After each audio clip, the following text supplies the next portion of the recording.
জেলা জেলা জেলা চাই, ভৈরব জেলা চাই। 1 2 3 4 Kishoreganj no more.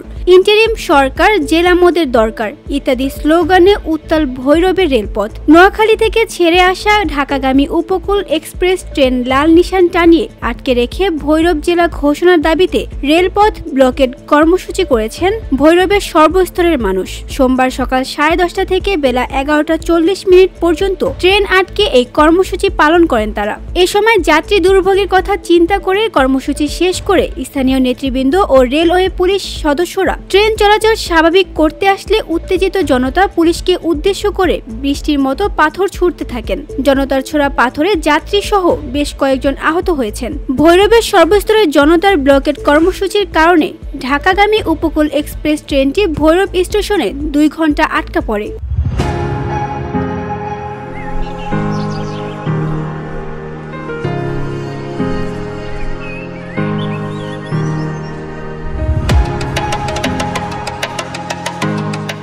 Bhairab railway থানার ভারপ্রাপ্ত কর্মকর্তা সাইদ আহমেদ বলেন, অবরোধকারীরা ট্রেন থামিয়ে কর্মসূচি পালন করছিলেন। পরে কিছু অপ্রীতিকর ঘটনার খবর পেয়ে পুলিশ ঘটনাস্থলে এসে পরিস্থিতি নিয়ন্ত্রণে আনেন। প্রায় 2.5 ঘন্টা পর ট্রেন চলাচল স্বাভাবিক হয়। উপকূল এক্সপ্রেস ট্রেনটি ছাড়তে চাইলে অবরোধকারীরা অনবরত পাথর ছুটতে থাকে। এ ঘটনায় ট্রেনের কতজন যাত্রী আহত হয়েছেন সে বিষয়ে খোঁজ নেওয়া হচ্ছে।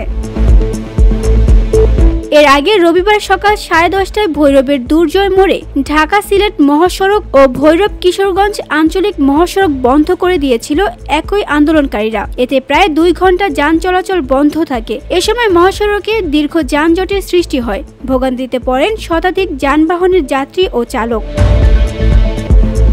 VOD Bangla news desk.